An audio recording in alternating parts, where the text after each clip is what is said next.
WhatsApp guys, কেমন আছো সবাই? আশা করি সবাই খুব ভালো আছো। প্যান্ডাম অ্যানিমেশন এন্ড ড্রামার আজকের পর্বে নারুটো সিরিজের 12 নম্বর এপিসোডটি এক্সপ্লেন করতে যাচ্ছি।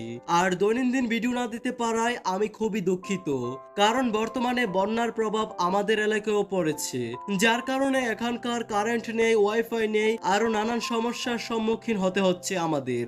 তো প্রতিবারের মতো 10টি সাবস্ক্রাইব করে আমাকে মোটিভেট করে তুলুন, যাতে করে আমি নিয়মিত ভিডিও দিতে পারি। তো কথা না বাড়িয়ে চলো মূল ভিডিওতে যাওয়া যাক। তো এপিসোডের শুরুতে আমরা দেখি হাকু তার চুলের কাঁটা খুলে ফেলে এবং তাকে একদম মেয়ের মতো লাগছিল। হাকু জঙ্গলে গিয়ে কিছু চারা গাছ তুলতে থাকে, তখনই একটি পাখি এসে তার কাঁধের মধ্যে বসে।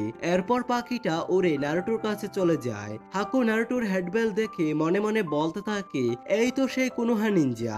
এরপর হাকু নারুটোর কাছে যায় আর তার দিকে হাত বাড়ায়। এরপরের সিনে আমরা দেখি সবাই তাজুনার বাসায় নাস্তা করছে। তাজুনা বলে নারুটো এখানে নেই, তার মানে নারুটো রাতে বাড়ি ফিরেনি, সে সারা রাত বাইরেই কাটিয়েছে। এরপর সাকুরা বলে ও আসলে পাগল হয়ে গেছে, অন্ধকারেও সে ট্রেনিং করে, এতক্ষণে হয়তো সে মারাও গেছে। তখন সুনামি বলে একটা বাচ্চা সারা রাত বাইরে ছিল, আশা করি সে ঠিকঠাক আছে। তখন কাকাশি বলে চিন্তা করার কোনো দরকার নেই, সে একটু বেপরোয়া হলেও সে একজন নিনজা, সে নিজের খেয়াল নিজেই রাখতে পারে। এরপর সাসকে বলে সাকুরা ঠিকই বলেছে, নারুটো আসলে একটা বোকা, সে হয়তো সত্যি সত্যি কোথাও মরে পড়ে আছে। এটা বলে সাসকে উঠে দাঁড়ায়। সাকুরা বলে কোথায় যাচ্ছ? আমরা তো মাত্রই খাওয়া শুরু করলাম। সাসকে বলে আমি একটু বাইরে থেকে ঘুরে আসি। এরপর সাকুরা সাসকের প্লেটের দিকে তাকিয়ে এরকম একটা এক্সপ্রেশন দেয়। এরপরের সিনে আমরা দেখি হাকু নারুটোর গলা চেপে ধরতে চেয়েছিল, কিন্তু পরে সেই নারুটোকে জাগানোর জন্য ডাকতে থাকে। হাকু বলে ওঠে যাও, এখানে ঘুমালে তোমার ঠান্ডা লেগে যাবে। তো নারুটো বলে ওঠে তুমি কে আর এখানে কি করছো? তখন হাকু বলে আমি এখানে ওষুধি গাছ খুঁজতে এসেছি। এরপর নারুটো জিজ্ঞেস করে তুমি কি প্রতিদিন এত সকালে উঠে কাজ করা শুরু করো? তো হাকু বলে হ্যাঁ, কিন্তু ভাবিনি যে আজকে আমি কাউকে ঘুমন্ত অবস্থায় দেখতে পাবো। তখন নারুটো বলে আসলে আমি ট্রেনিং করতেছিলাম। তো হাকু বলে ওহ, তুমি কি তাহলে একজন নিনজা, নাকি হেডবেলটা তুমি ফ্যাশনের জন্য পরেছো? তখন নারুটো বলে শুধু ভালো মানের নিনজারাই এই হেডবেলটা পরে। হাক্কু বলে ও আচ্ছা, এত ভালো কথা। তুমি কি কোনো ভয়ঙ্কর মিশনের জন্য ট্রেনিং করছো? তখন নারুটো বলে আসলে তেমন কিছু না, আমি নিজের স্কিল ডেভেলপ করার জন্য ট্রেনিং করছি, আর আমি অনেক স্ট্রং হতে চাই। তখন হাক্কু বলে তোমাকে দেখে তো স্ট্রংই মনে হচ্ছে। নারুটো বলে না, আমি আসলে স্ট্রং হতে চাই যাতে ব্লিজের লোকেরা আমাকে সম্মান করে, আর একজন মানুষ আছে যাকে আমি দেখাতে চাই যে আমিও পারি। তখন হাক্কু বলে তুমি তোমার ট্রেনিং নিজের জন্য করো নাকি সেই মানুষটার জন্য? এটা শুনে নারুটো কিছুটা কনফিউজড হয়ে যায়, যা দেখে হাক্কু হাসতে থাকে। এরপর হাক্কু বলে তোমার জীবনে কি এমন কেউ আছে যাকে তুমি অনেক মূল্যবান মনে করো? নারুটো বলে তুমি ঠিক কি বলতে চাইছো? এরপর হাক্কু মনে করে সেই দিনের কথা যখন সে ছোট ছিল, আর একদিন সে রাস্তার এক কোনায় বসেছিল, তখন একটা লোক সেখানে ময়লা ফেলে চলে যায়, আর হাক্কু সেই ময়লা থেকে খাবার খোঁজার চেষ্টা করে। এরপর হাক্কু ব্রিজের উপর বসেছিল, তখনই সেখানে জাবুজা আসে, আর ওরা তখন একে অপরের দিকে তাকিয়ে থাকে। এরপর নারুটো মনে মনে বলে ও এতক্ষণ ধরে কি ভাবছে। তখনই হাক্কু বলে তোমার জীবনে যদি এমন কেউ থাকে যে তোমার জন্য খুবই গুরুত্বপূর্ণ, তাহলে তুমি এমনি এমনি শক্তিশালী হয়ে উঠবে। এটা শোনার পর নারুটো চিন্তায় পড়ে যায় আর কিছু ইনসিডেন্টের কথা মনে করে। আর নারুটো বলে হ্যাঁ, আমি বুঝতে পেরেছি তুমি আমাকে কি বোঝাতে চেয়েছো। এরপর হাক্কু সেখান থেকে চলে যেতে থাকে। যেতে যেতে বলে আরেকটা কথা হচ্ছে আমি কিন্তু একজন ছেলে। এটা শোনার পর নারুটো বলে কি, এটা হতেই পারে না, ও তো সাকুরার থেকেও বেশি সুন্দরী ছিল। এরপরের সিনে আমরা দেখি কাকাশি আর সাকুরা জঙ্গলে সাসকে আর নারুটোকে খুঁজতে আসে। তখনই ওদের দিকে একটা কোনায় তেড়ে আসছিল, আর সাকুরা দেখতে পায় নারুটো গাছের অনেক উপরে উঠে গেছে। এর পরের সিনে আমরা দেখি হাক্কু আর জাবুজাকে। হাক্কু জাবুজাকে বলছে তুমি অনেকটাই সুস্থ হয়ে উঠেছো। উত্তরে জাবুজা বললে হ্যাঁ, আর মাত্র কয়েকটা দিনের অপেক্ষায় আছি।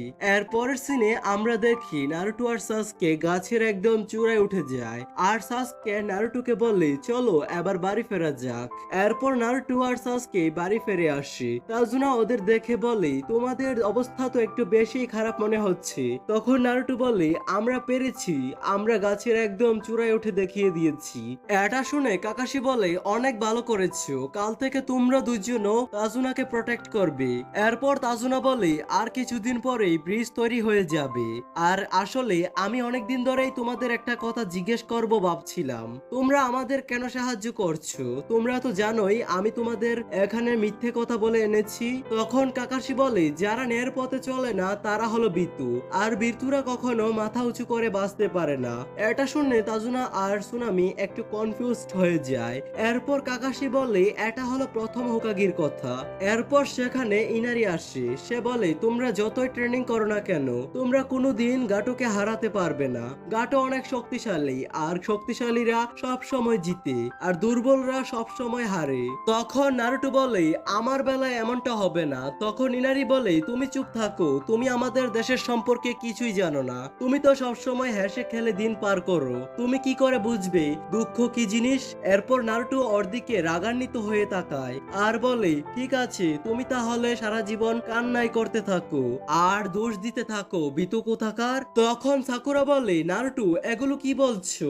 এরপরের সিনে আমরা দেখি ইনারি একা বসে আছে আর কাঁদছে। তখন কাকাশি ওর পাশে এসে বসে আর বলে নারুটোর কথায় রাগ করো না, সে তোমাকে ঘৃণা করে না। আসলে সে তার বাবা মা ছাড়াই বড় হয়েছে, এমনকি সে তাদের সম্পর্কেও কিছু জানে না। আমাদের ব্লিজে ওর কোনো বন্ধুও নেই। তারপর আমি ওকে কখনো কান্না করতে বা হার মানতে দেখিনি। আমার মনে হয় সে কান্না করতে করতে ক্লান্ত হয়ে গেছে। সে এখনো অনেক ছোট, কিন্তু সে জানে স্ট্রং হওয়াটা কতটুকু গুরুত্বপূর্ণ।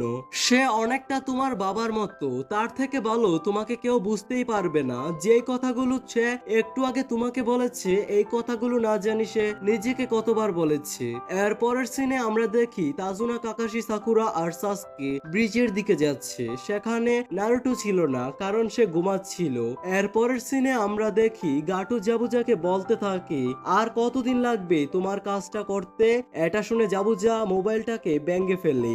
এর পরের সিনে আমরা দেখি নারুটো ঘুম থেকে উঠে সবাইকে খুঁজতে থাকে। সে যখন জানতে পারে তাকে ছেড়ে সবাই চলে গেছে, তাই সে তাড়াতাড়ি রেডি হয়ে ব্রিজের দিকে যেতে থাকে।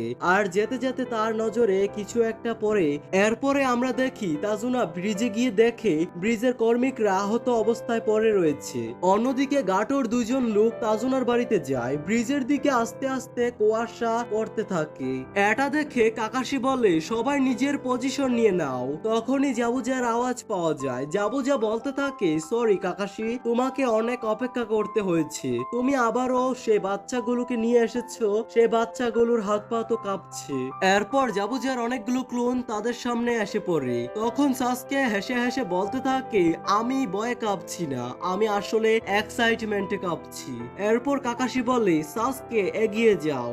এরপর সাসকে জাবুজার সবগুলো ক্লোন ধ্বংস করে ফেলে।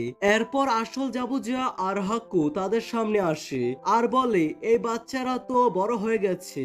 এরপর জাবুজা বলে তুমি তো তোমার রাইভাল পেয়ে গেছো হাক্কু। তখন হাক্কু বলে এটাই তো মনে হচ্ছে। আর এই সাসপেন্সের সাথে আজকের এই এপিসোডটির সমাপ্তি হয়। তো আমাকে সাপোর্ট করতে ভুলবেন না কিন্তু, আর দৈনন্দিন ভিডিও পেতে চ্যানেলটিকে সাবস্ক্রাইব করে পাশে থাকবেন। টেক কেয়ার, আল্লাহ হাফেজ।